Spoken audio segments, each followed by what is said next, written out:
Luffy is finally ready to face off with Sir Crocodile, one of the 7 warlords of the sea. But before he does, make sure to like, comment, subscribe, share this video with a friend, and join the Discord server down below. And with all that being said, let's jump into One Piece Volume 20, Showdown at Alabasta, featuring chapters 177 to 186. Part 1, Luffy vs. Crocodile. This will cover chapters 177 to 179. The moment we have all been waiting for is finally here. Luffy has a chance to show one of the 7 warlords of the sea what he is capable of, and save Vivi in the process. But right off the bat, the tone of this battle feels different.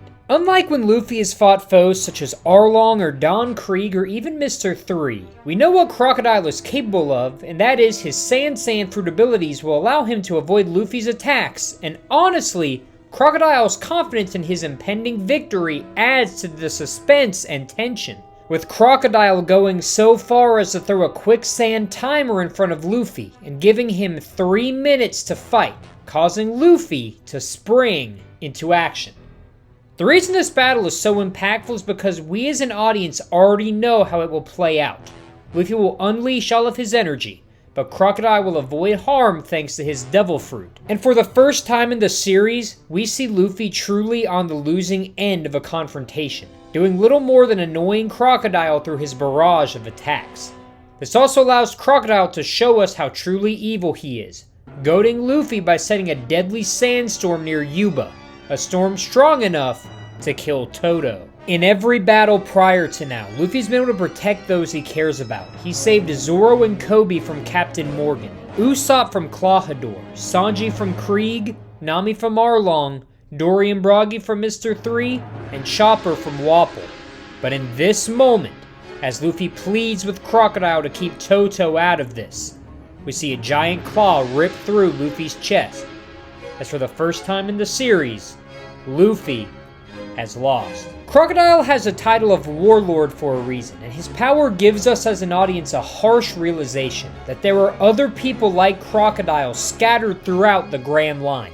And if Luffy isn't capable of standing up to him now, he won't be able to fulfill his dreams, as many other opponents will be able to stop him in his tracks. And as Luffy desperately grabs Crocodile's hand, we watch as water from Toto leaks onto Crocodile, making him feel uncomfortable and causing him to throw Luffy into the quicksand.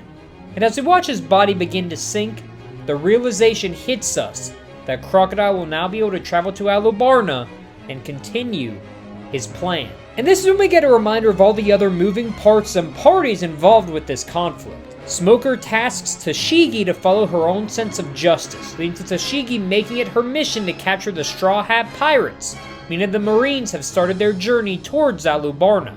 The Royal Army has begun to prepare their weapons for battle, and Koza is leading the rebels straight towards Alabasta as we speak. And among these groups, we see the Straw Hat Pirates making their way to Alabasta on the back of Pincers the Crab. This is also where I noticed something for the first time and made me appreciate this moment a little more. We see Zoro furiously training as the group makes their way to Alabasta, causing Sanji to call out the fact that Zoro lost to a warlord and is scared for Luffy. This made me realize that yes, Sanji is absolutely right. Zoro is the only one on the crew who is capable of understanding how powerful a warlord of the sea truly is, and knowing that his friend is going up against someone of comparable power to that of Hawkeye Mihawk, Zoro is worried. It's a small moment, but it shows us that out of everyone on the crew, Zoro can not only relate to Luffy in his plight, but also shows Zoro's care for Luffy, which is meaningful considering Zoro is not really the emotional type. And as Pincers continues to make his way towards Alabasta, we are mere hours away from a clash between the rebels, the Royal Army, Baroque Works, the Marines, and the Straw Hat Pirates.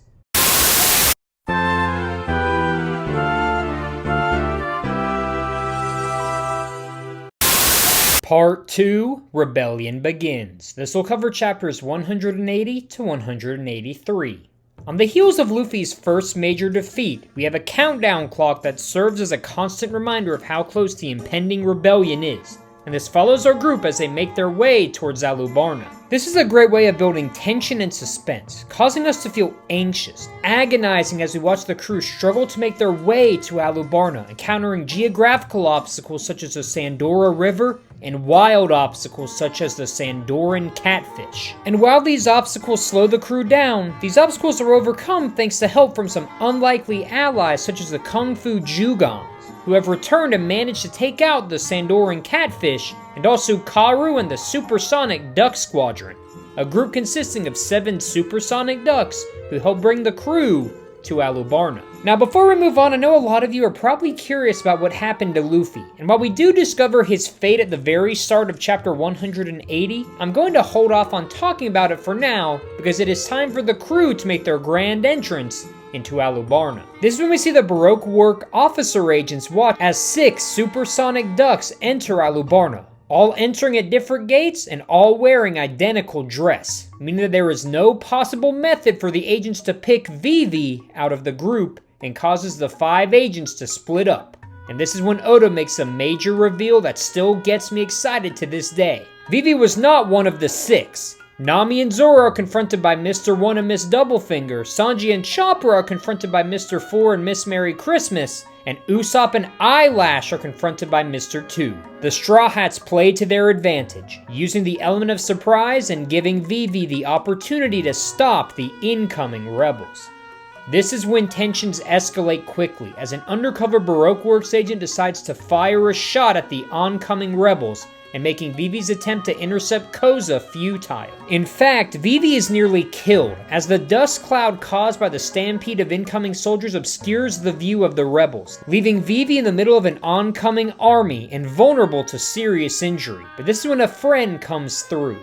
Karu, using his body, protects Vivi, suffering horrifying injuries in the process. Vivi has fought tooth and nail to get to this point, and her friends, both new and old, will do everything in their power to protect her. Karu's sacrifice and Vivi's response is indicative of the power Luffy and his crew have on all those they interact with, as Vivi's resolve is not broken, and she promises to fight on, promising to never give up, which is something she learned while aboard the Going Merry. But things quickly go from bad to worse. As Usopp rides up to bring Vivi back to the castle, we see that Usopp seems a bit off, which prompts Vivi to ask Usopp to show the cloth on his arm, and when he does, Vivi realizes that the man before her is not Usopp. So Zoro had a fail-safe in the event that Mr. 2 attempted to place a cloth on his arm as well, requiring the crew to draw an X on their arm, signifying that they are the real person and not an imposter. And this idea shines in this moment, as it allows Vivi to recognize the danger and causes Karu to use the last of his energy to escape the battlefield with Vivi. Karu's will is impressive here, scaling ledges, managing to fly momentarily, and running as fast as he can, all to protect Vivi, never giving up in order to protect his friend. Karu kept the fight up until the bitter end, managing to successfully bring Vivi within Alubarna's walls for being hit with a stray bullet and falling in defeat.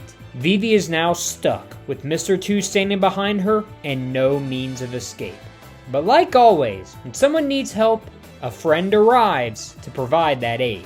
Sanji makes the save once again, allowing Vivi to continue her march towards the castle and setting up an eventual showdown with Mr. 2. But before we get to that, you might be wondering what happened to Usopp. Well, yes, he was defeated by Mr. 2, but he has now found himself with Chopper, as the duo prepare to face off against Mr. 4 and Miss Merry Christmas.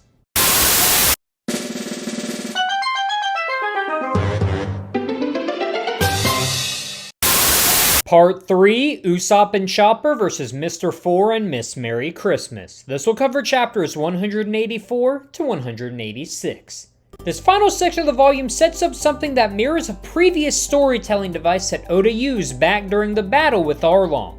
Namely, giving each member of the crew a battle to show off their strength, show off any new abilities, and gives us as an audience a sense of how our characters have progressed in terms of both strength and personality. In other words, you can expect the next few sections of this series to be filled with battle analysis. And before we end off today, we need to talk about the first of these battles, being Usopp and Chopper versus Mr. 4 and Miss Merry Christmas. From the jump, I think that pairing Chopper and Usopp together is an excellent choice, since they are both considered to be the cowardly members of the crew, meaning that neither of them will be able to rely on someone like Sanji or Zoro and will require both of them to fight.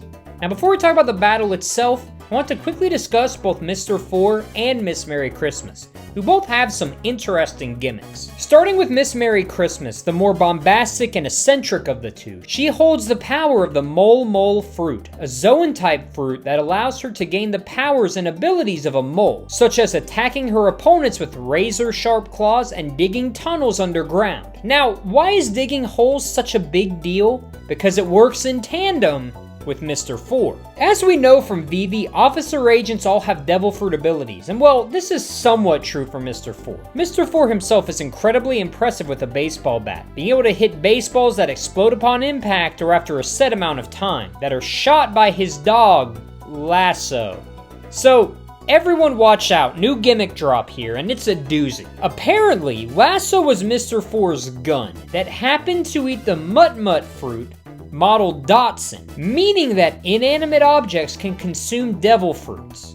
Yeah, I want to ignore the biology and just mention this and start discussing the fight itself, because Usopp and Chopper are outclassed from the start. This battle might be the most brutal fight we have seen so far in the series, particularly when it comes to Usopp, as we see him repeatedly burned by the exploding baseballs, which is then followed up by his bones being cracked by Miss Merry Christmas. And Chopper's aid is rendered useless thanks to the strength of Mr. Four. Even worse, the thing that gave Usopp the upper hand during his fight with the Fishman, namely his creativity, is not useful here, as the Baroque Works agents are far more powerful and are not fooled by his gimmicks, such as pretending to use a 5-ton hammer to hit Mr. Four. This seemingly insurmountable obstacle leads to Usopp doing the very thing he has done all his life: run away. Usopp has been known as a coward, running away from life's challenges and abandoning things when they appear difficult. All until he is given a reason to step up and fight. And thankfully, Miss Merry Christmas reveals that Luffy has been killed, causing Usopp to refocus. Usopp is a perfect representation of the Straw Hats, as when he hears Luffy might be dead, he refuses to believe it. Because he not only is adamant that Luffy will become the king of the pirates, but also that Luffy would not die until he has achieved his dream. Even after having his bones crushed and being hit directly in the face by Mr. Four with his bat, Usopp stands, nearly dead from the conflict, but with the resolve to keep fighting, in the name of his friend's dream. And thanks to this resolve, Usopp gets his groove back, using a smoke star to obscure the battlefield, allowing Chopper using his newly revealed horn boost to drive Miss Merry Christmas into the line of Mr. Four's bat, sending her flying. And as Mr. Four stands in shock, Usopp fires a hammer at him, knocking both he and Lasso out, and claiming victory. Despite the power difference and despite the lack of experience in battle, Usopp and Chopper came through for their friends and will live to fight another day. And if this battle is any indication of the fights we have coming up, we are in for some fun times. But that does it for today's episode, so make sure to like, comment, subscribe, and share this video with a friend. My name is JT, I've been signing out, I'll see you all on Monday, and I hope you all have a great weekend. Take care.